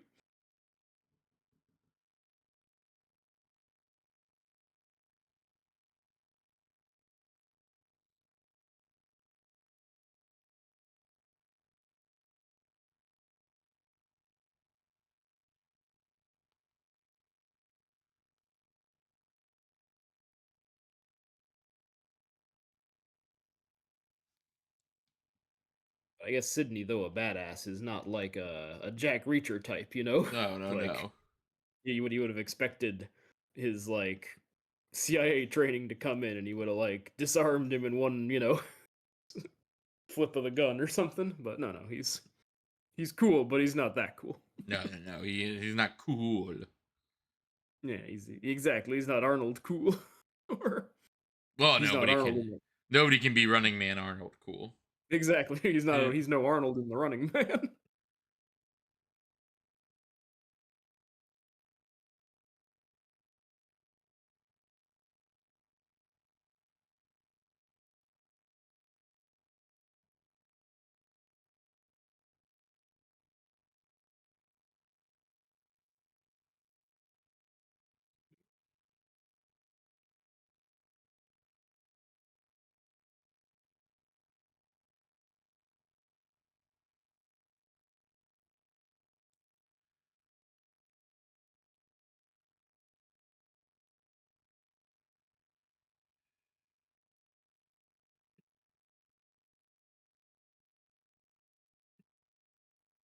Oh dang! Oh hey look, Jimmy Gator.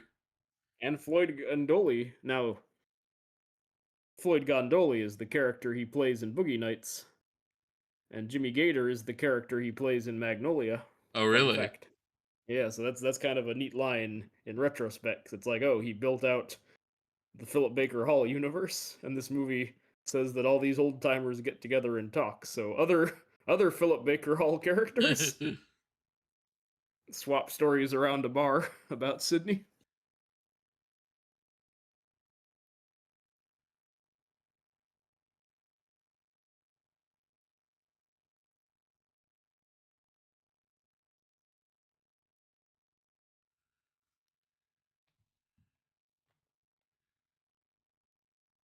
This guy just seems like he's really. He just wants to be. Yeah, he just doesn't like His attitude. He's got an attitude yeah. problem. He's like, hey, don't talk down to me. I'm gonna threaten to kill you and extort money because I just don't like how you talk to me. Yeah, because this whole thing about like, oh, John C. Riley's my good friend doesn't make a lot of sense because you're extorting him to not tell instead of just telling him John C. Riley.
Hmm.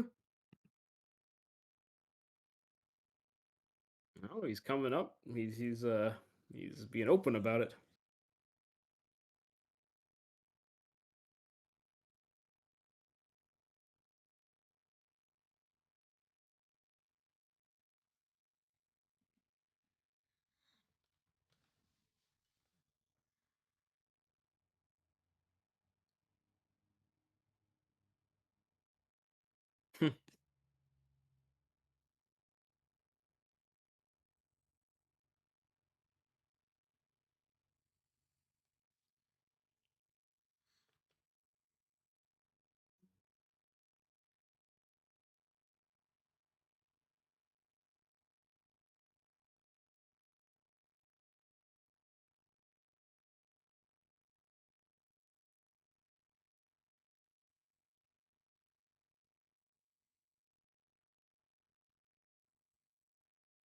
Oh, he's gonna pull some hard eight tricks to get that money.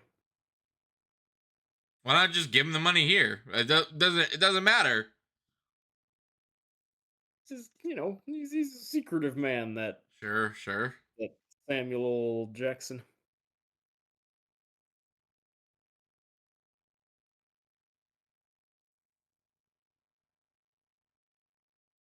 Now it's okay. Now you can give me all the money. The this staff kitchen is definitely less conspicuous. Yeah, yeah, yeah. Where we're definitely supposed to be here. I'm glad we walked 10 feet away to do the transaction. Yep. Now he's gonna go right back out into the casino.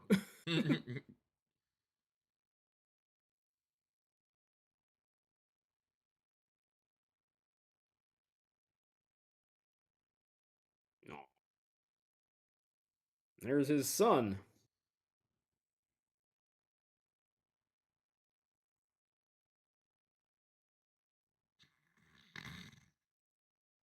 What are some other movies or stories where your dad's murderer becomes your real dad? There have been a few, but I can't think of any Yeah, off the yeah, top of yeah. my head. I'm trying to remember.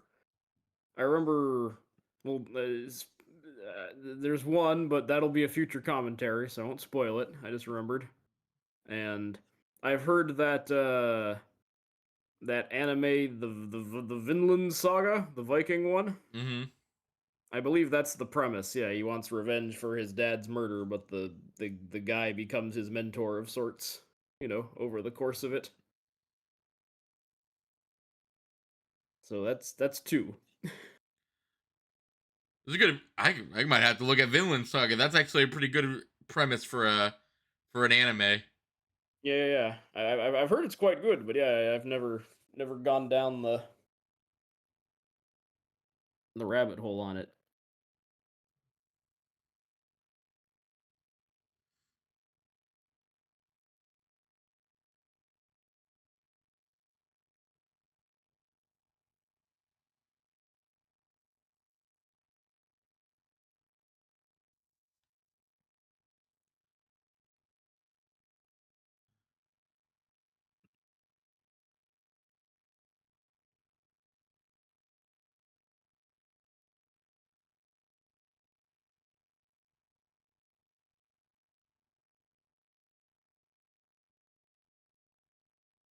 we're getting some man love in this movie.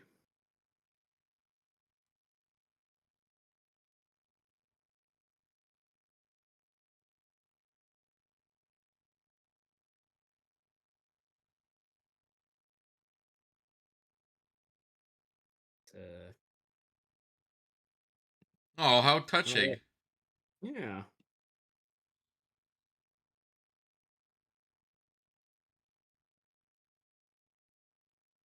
Say, I love you back. He did murder your dad, but that's fine. Well, yeah, but he doesn't know, so it's okay. It's like The Last of Us, you know. Just don't tell him. I mean, a little different because you know, this is a grown man who you're Yep. helping, you know. Yep. Yeah. Yep. It's not quite a like, oh, the rebelliousness of youth and I lied to you because I wanted to protect you. It's a little weird when he's like a 30-year-old man that you're helping out as as a father figure too.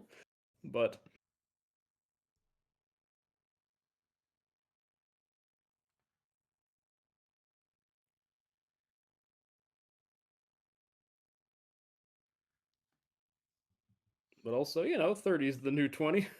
Um, Yeah. Oh, isn't it?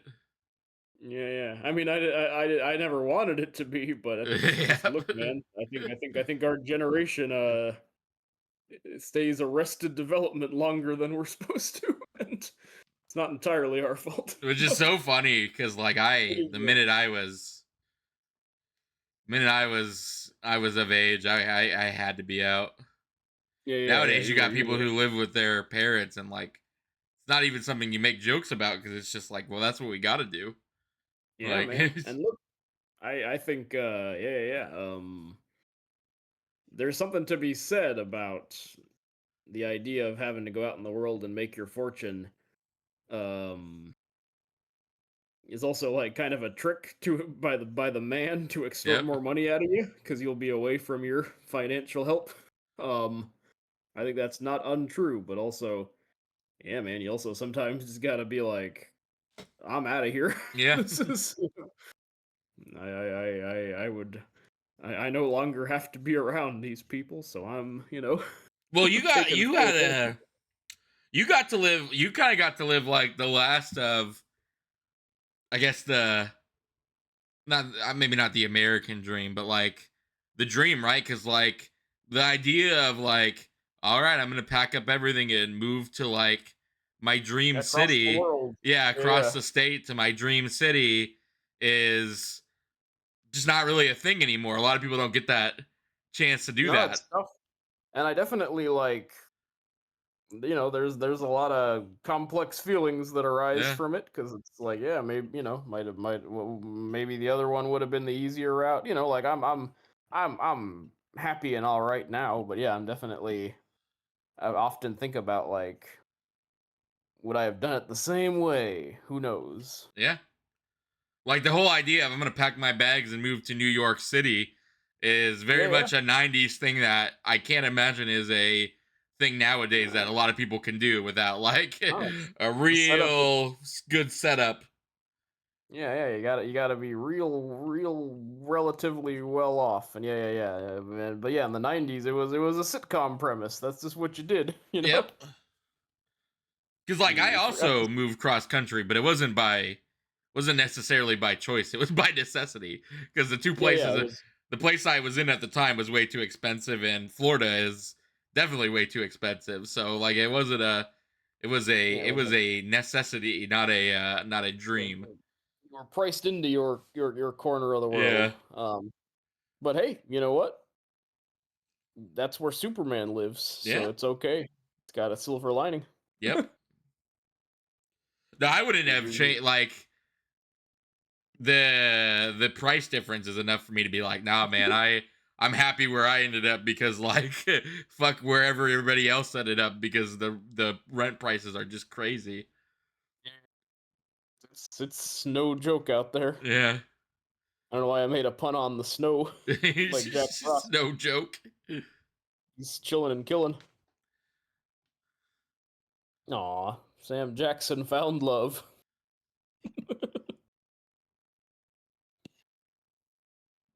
That was a real 007 move. This guy just sat Oh here yeah, and yeah. waited. It's just- Yep, yep. He's not gonna take no extortion lightly. And yeah, he's even got a 007 gun yep.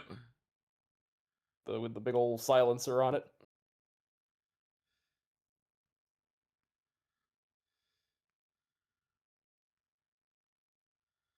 So what are you gonna do with about the woman now?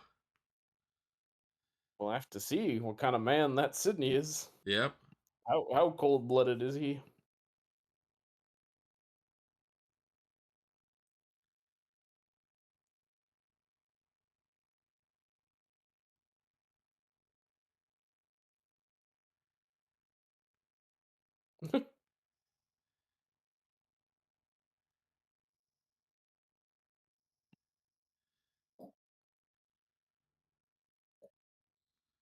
Whoa.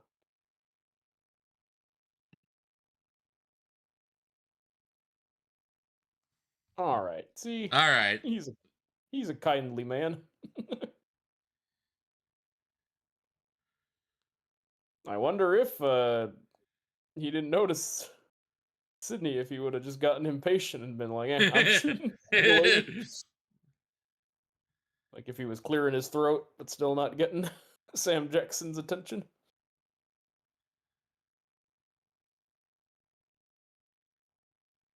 Oh, right, right. He extorted money out of him. That yeah. was the first time I'd forgotten as well. I was like, oh, that's a little cold blooded. Him to just take his wallet.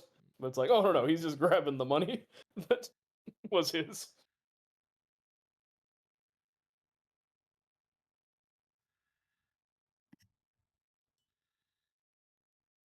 Would be funny if he came back and like took his watch too. yeah, like on second thought, I should get more of my money Some back. with interest. Yeah. Or like Homer when he knocks out the two FBI guys and runs away, but then comes back and puts one of their hands on the other one's butt, and then goes hee hee. Keeps running.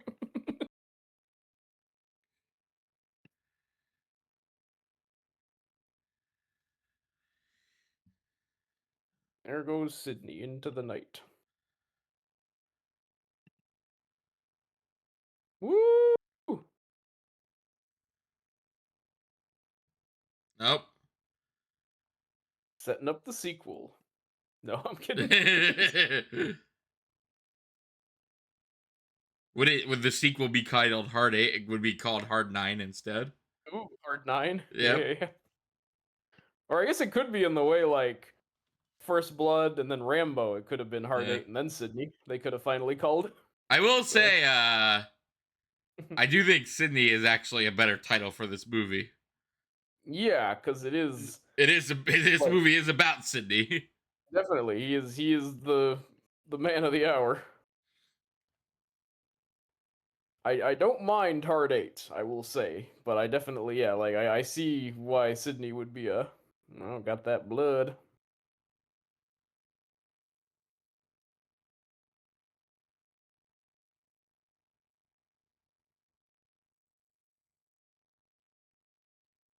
There was some blood there. Ah, Dang. there you go. No, I don't want to watch Cruel Intentions, Amazon. It's not I even the mean, good Cruel Intentions. It's the newest release Cruel Intention. So oh, the it's not even reboot the Cruel Intentions. Yes, not for even some reason. not even the Selma Blair, No, it Sarah was Michelle literally. Gellar. Yep. No, it Lame. was. It was all. It was new. New Yeah, Cruel there was Intentions. a. I mean, just like the Running Man, we're gonna end the talk with the the Cruel Intentions franchise. There were two direct-to-video sequels, Yep. uh, and then a 2016 television pilot that didn't get picked up, and then now a 2024 TV reboot. So Did there's you been a lot of ever? cool. And now we're about to really go off topic. You never finished the. Did you ever finish the I Know What You Did Last Summer TV show? No, I keep bringing it up when I hang out with the buddy I'm watching it with, but he keeps changing the subject, so I think I'm gonna have to go on it on my own. Oh, yep, yep, yep. But anywho, that was Hard Eight. Oh, all right. Well, that was Hard Eight. I am quite excited for One Battle After Another. I actually really enjoyed that movie. Thank you for showing it to me. It Yeah, was yeah, very moody. I really liked the mood. yeah. It's short and sweet, has kind of sinister vibes, but then there's as is often the case with our boy Paul Thomas Anderson, there's usually a sweetness underlining it, which is that even though it's a with caveat sweetness, because it's like there is genuine love between those men, but he, will never tell him that he killed his dad, and that's something, you know. Yeah. No, I really enjoyed it. Mhm. Yeah. I really enjoyed our boy Sydney. Yeah, yeah, Sydney himself, and there should have been a Sydney franchise. No, there should not have been. I don't know if there's too much. I mean, that's kind of the point of this movie is even the final confrontation is like pretty minor compared to like what another movie of this sort, Yep. would have happened. Like I don't think there's enough Sydney stories in the expanded Sydney universe Give me that to Sydney hang. prequel. Yeah, yeah. Okay, Young Sydney. We could that could have worked. We could have seen how he killed John C. Riley's. What circumstances led him to kill John C. Riley's dad, Oh, yep. We sure could have. and he would have been played by the dude who Wait, plays why is there Pennyworth. Christmas time? Wait, what? Was Yeah, I'm there a not sure Christmas actually. bit? Was there a I don't Christmas bit that we just missed? Maybe it was set during Christmas, but there was no actual indication of it. I don't believe so. That was interesting. Hard Eight Christmas. So, is this your is this your contender for best Paul Anderson movie? Hard Or do Eight? you yeah, Hard 8. Oh no no no no no. I like it a lot. But yeah, it would not be. Your Uh, favorite? Probably misses my top five even. Yeah yeah. I'm more of a There Will Be Blood. Oh, Uh, yeah. on the Boogie Nights and probably the Master or maybe Licorice Pizza. Like those are my high tier ones. Gotcha, Um, gotcha. yeah, I think I might like it more than Punch Drunk Love. I like all of them though, so it's kind of actually a reasonably challenging thing to rank them. Yeah, so far I think I like Boogie Nights more. And Yeah, yeah. I would have to rewatch Punch Drunk Love because it's been too long. But We'll do it as a mentary. We'll double feature it with a Superman movie so we can test if it's a secret Superman movie. sure, sure. All But right, man. I there gotta was Hard Eight. that there is Hard 8, and as much as I would love to keep jawing with my bestest buddy listeners at home. I've got You a got a date? movie. I got a date with a little movie called One Battle After Another. So my Ooh, final thought is I super enjoyed Part 8, and I am very much looking forward to the One Battle After Another tonight. yeah, maybe we'll do another. Maybe we'll do Punch Drunk Love And both, soonish as a pretext to talk about one battle after another. I'd be That would be down for kind of that. Yeah, we both will have yeah, seen yeah, it by then. yeah. Because by tomorrow I will have seen it. That's why I'm very annoyed that you're gonna get a few hours of knowing what the deal is ahead of me. You're gonna be lording it over me. Absolutely, I will. I know that the anticipation is real. But I'm yeah, curious. Yeah, yeah. yeah. No, Okay. I'm curious to see how it. I think I'm gonna enjoy it. It seems kind of like a my movie, so I'm Yeah, I not feel like too if worried nothing about it. else. Yeah, yeah. I'm interested just because I'm curious about like the hype versus like I'm all sorts of feelings and like yeah yeah what it's even gonna feel like. It's 2 hours and 40 minutes, so like there's definitely that's a lot of movie. So It is a lot of movie. yeah, but look, man, if IGN gave it 10 stars, any friend of IGN is a friend of mine. Eric Siska gave it 5 stars, didn't he? He did, and yeah, yeah, Yeah. I'm like that was the one where I was like, okay, I'll probably enjoy this film if you liked it that much. But anywho, yeah, that it's been real. We'll catch you guys next time. I don't want to keep my buddy, from the buttery popcorn. Yep. All right, guys. We will see you next time for definitely Saltburn or Punch Drunk Love. Roll the heartache, Saltburn or Punch Drunk Love, old timer. Take it easy, Bye bye. everybody.